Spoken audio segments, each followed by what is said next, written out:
This is Cofield and Company's home on Thursdays.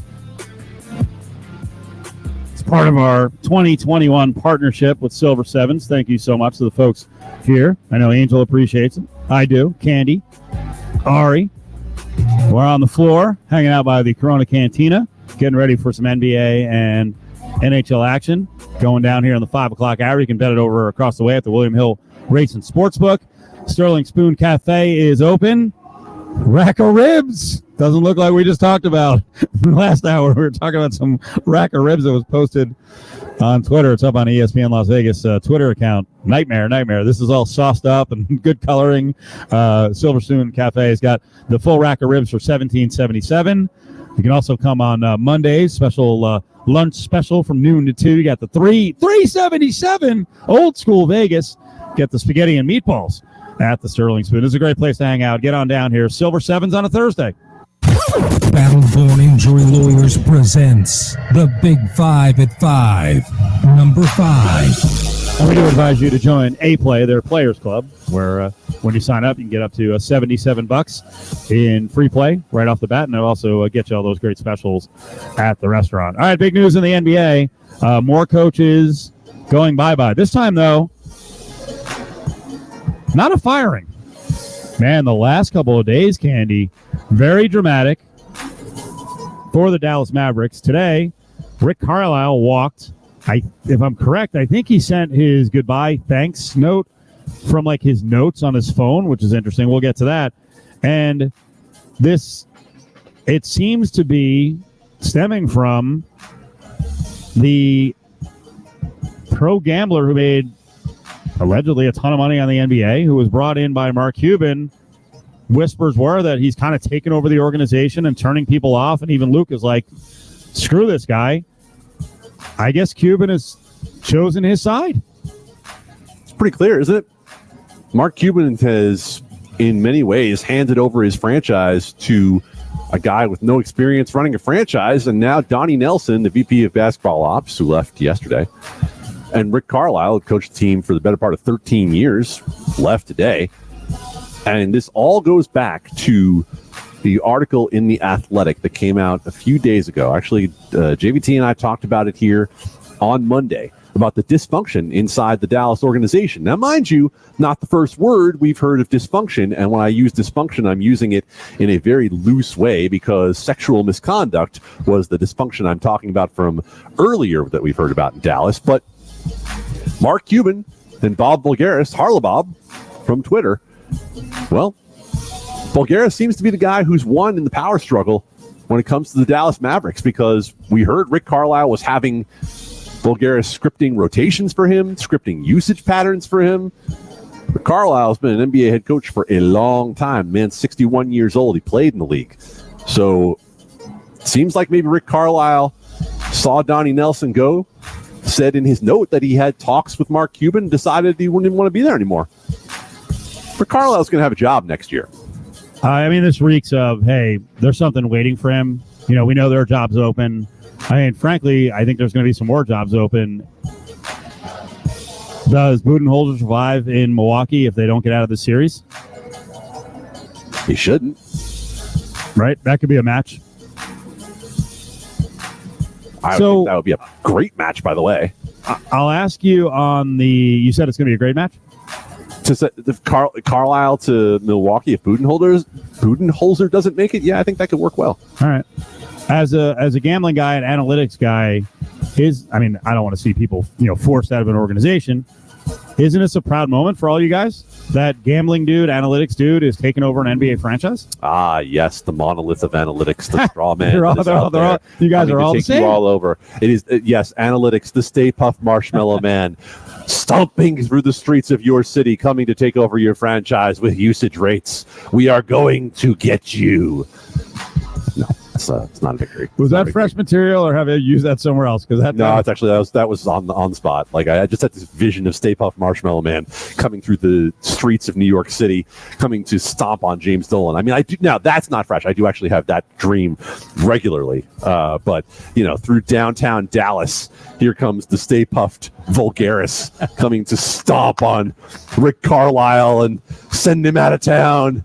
You will use my usage patterns or else. Number 4. There is a changing of the guard, but it's not changing in one way across the league. You just mentioned the monolith.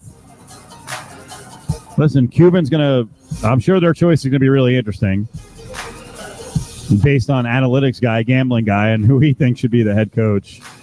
What about where the players truly have the power?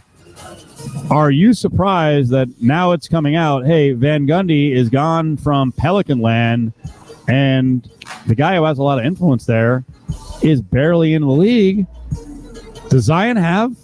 He doesn't have yes, no, final say power, but does he have a lot of power in this situation? I'm not the guy who generally believes when we start hearing free agent rumors about this guy's going to leave this place like 3 years before the guy actually has a choice to leave the place. Don't we feel like the smoke is starting to lead to some fire with Zion? Like, this has started basically from the day he walked into New Orleans. And so Zion Williamson, according to reporting that we saw come out today in The Athletic, Zion Williamson and his family are unhappy with the situation in New Orleans. And if you were watching Inside the NBA last night when they were talking about Stan Van Gundy being let go, both Shaquille O'Neal and Charles Barkley talked about the fact that Stan Van Gundy's not a guy who's going to let you get away with things. Like, he has an older school mentality about how he's going to teach. Maybe that didn't go over well with Zion. I don't know. But they certainly made clear that in that article that the sources said that Zion and his family thought that Van Gundy was too rigid. The most hilarious part to me of the New Orleans Pelicans, of all franchises, that we are reading about Zion and his family being a problem, isn't this where Lonzo Ball plays?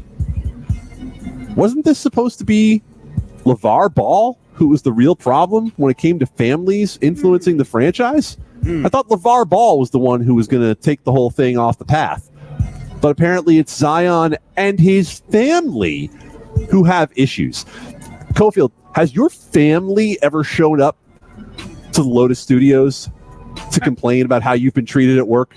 Have they ever showed up and said, hey, we're not really happy with the direction of the station. We think Steve should be treated better? Hasn't happened yet. Okay. I'm just checking because Zion and his family don't like what's going on in New Orleans. Well, you know that NBA haters, when they see this, they latch onto it. I saw someone having a conversation with Jason McIntyre from Fox Sports. This was a Twitter conversation, and an egg character, of course, no name on it, said to Jason, hey, you like player empowerment, right? I heard you on many occasions speak to that effect. But for me, this is the fan, the viewer of the NBA. For me, the NBA was far more watchable when the GMs had control. Any system needs structure. That's why the game was better decades ago. And then a couple of people made comments kind of mocking on the person, saying, hey, who is this, Donald Sterling?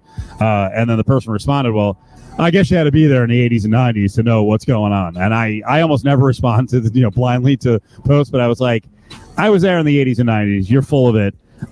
Players had plenty of power in the 80s and 90s and got coaches fired all the time. So you're lying, or you're not a true viewer of 80s and 90s basketball. Am I off on that one? Am I building up the 80s and 90s to something they weren't? Players had plenty of power back then, and there were super teams back then as well.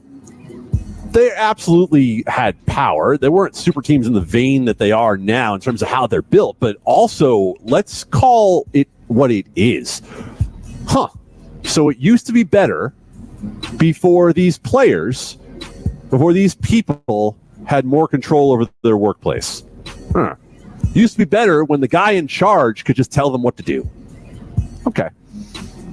There are definitely no undertones to that. Right. Definitely no cultural undertones. It's all better. Used to be better for the fans when there were 10 or 12 markets where the owners did not care at all and would hand players to Red Auerbach or give players to the Lakers, or, when Moses Malone, I'll bring this one up all the time because Dr. J was the one who opened this can of worms a few months ago when Dr. J's like, oh, the Nets, the super team. I can't stand that. Like, Doc, Moses Malone complained that he wanted out of Rocket Land and got traded to the Sixers to form a super team. Players did the same thing back then. And believe me, I'm not saying that, when I say that there were owners back then who were terrible and never tried, there are terrible teams now, but I get the sense that most of them, or at least if they suck, they're trying to build something. So this is not to bash on 80s and 90s basketball. It's more defensive of what's going on now. And when I see people who are like, I was there, well, so was I. And you've either revised history or you're just lying. Number 3. Oh, no. Candy, it's the summer. It's hot. We're getting together. We're playing football. We're meeting new teammates. There's no wins or losses yet. Everything is bountiful. Hope is here. Please don't take anything they say at Raiders camp too seriously, because you sent me a story today and it was you just laughed and laughed and laughed and laughed. What could it be that you were laughing at?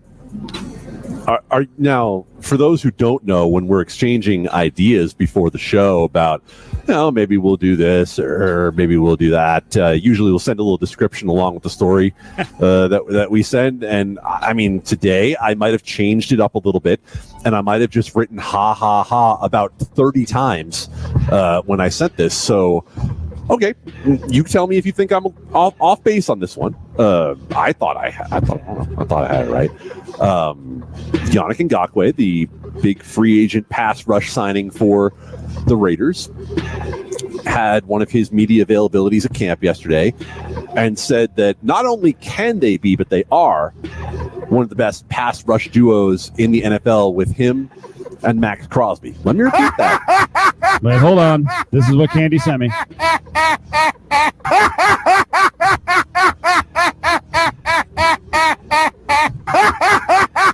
That's how long it was. Candy, stop laughing. Please, it's over. They're just in a good mood. There's upside for the new defensive end combo. All right. Man, you really got a good laugh out of that one, buddy. Nice little gorilla sample there. I enjoyed that. So that was you. What are you talking about? What? I cut you short. I cut it short. Yannick Ngakoue and Max Crosby as the best pass rush duo in the NFL is fun. It's just fun. Like you're right. It's June 17th. Why not have fun? It's summertime. We all just lived through the worst of the pandemic. A lot of us are vaccinated, going out there, enjoying the world again. Why not just live to all of your highest aspirations? Like Yannick Ngakoue, a guy who had to sign a 1-year contract with the Raiders, and Max Crosby, a guy who, let's just say that 7 of the sacks that everyone has been so excited about over the last 2 years came against Jacksonville and Cincinnati, 2 of the worst offensive lines you've ever seen. Let's just say I don't believe they're one of the best pass rush duos in the NFL. I'm usually numbers guy, right? I'm usually the one who's going to come out here and spew a bunch of analytics at you. Just you and these malicious facts. Can't stand it.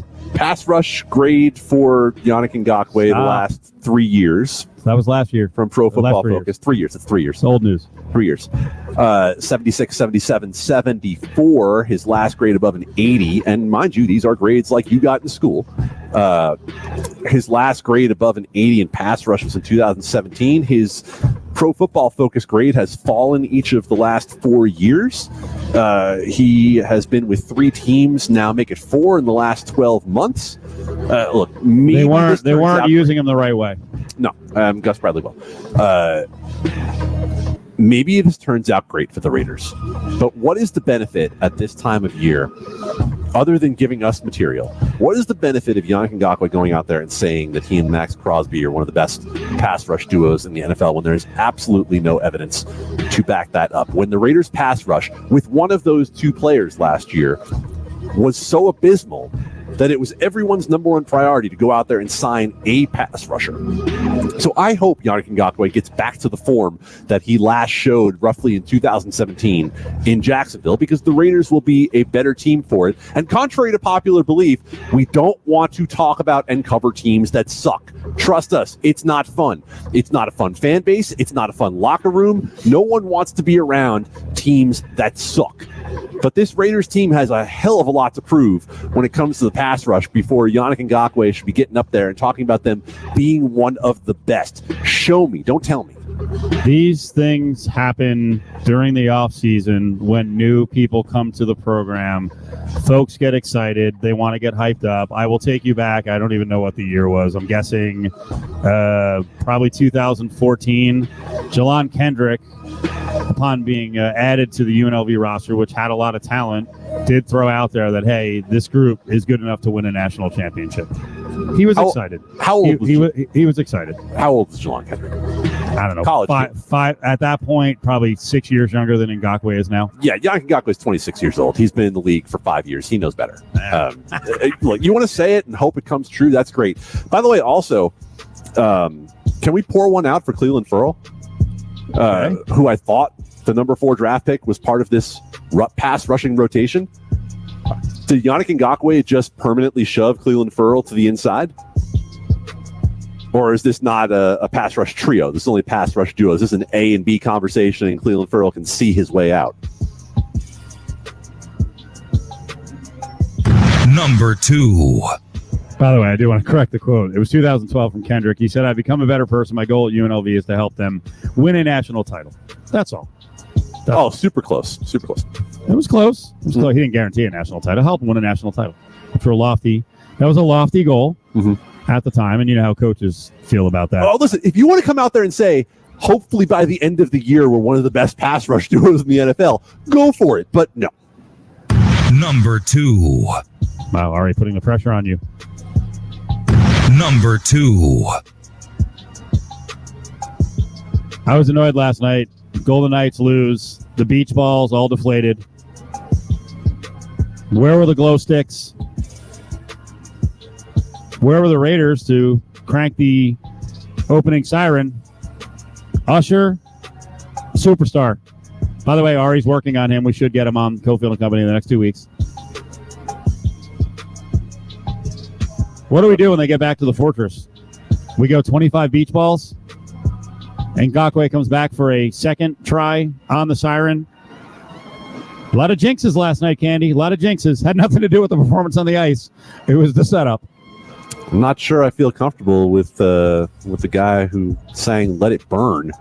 You know, the guy who kicks the game off. The Golden Knights are supposed to let it burn. No, they got burned last night. It was terrible for them. The glow sticks were gone.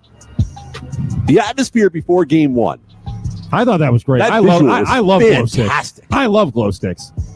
Oh yeah, I mean, look, glow sticks, yes. Thunder sticks, those damn balloons that they used to have at the Angels game that made it sound like the cicadas were coming for you, those were terrible. But the glow sticks, that atmosphere they created at Game 1, that is clearly the reason they won Game 1. Let's get back to fun. We need to get back to fun. Glow sticks are fun. No glow sticks, no victory. Bill Foley has unlimited money. There is no cap. There is no salary cap on the amount that you can spend on fun in the building. We have a full building now. There's no excuse. Glow sticks for everyone for Game 5. That is the kind of hardcore hockey knowledge we look for out of Adam Candy. They had 3 different light settings on them. I've got one back here from past years. I've got one of my night up light sticks from a couple of years ago. There are 3 different light settings. You can hold that in the eyes of the shooters like they're coming for free throws. Come on, glow sticks, everybody, let's do this. Number 1. Now, this is how sports radio works. Ignore everything we said yesterday. Candy gave a lot of respect to Montreal. A lot of us and a lot of the fans were not giving the Canadians a whole lot of respect. Watch me flip this one. You know, I've been thinking about it, Candy. Is Montreal actually a terrible matchup for the Golden Knights? Yeah, I get it. Yesterday, all day long, we're breaking down, like, what's their style? Do they only have one style? That ain't going to work against the Golden Knights. Oh, wait, it did. No, and Steve, I thought you made a great point yesterday when you were talking about how you thought Montreal was live in this series. I really thought that that was some trenchant analysis. Oh, I pounded it over and over again. I was like, you have to take the plus 700. Thank you for giving me credit on that. Yeah, actually, it was. I was kind of starting to feel like you were getting a little bit aggressive about it. Like, and watch this sports radio thing. I kind of feel like you dislike the Golden Knights. I feel like you don't like the hometown team. No. No, you don't like. You don't. You just. You know what? There's nothing that they can do that's right. That you just dislike them. You know, it's funny. I did get on Flurry at the beginning of the show, and you fired back. All of a sudden, we were good cop, bad cop, and I'm now the bad cop. Yeah, well, it's a good team that can flip around who's the good cop and the bad cop at any given time. Montreal is a team that played very well throughout most of the season. We've talked to Joey Guy-Fieri yesterday, and from Montreal radio, Joey Guy-Fieri told us that this is a team that played very well the first 10 games of the season, and then got injured quite a bit and hit the skids.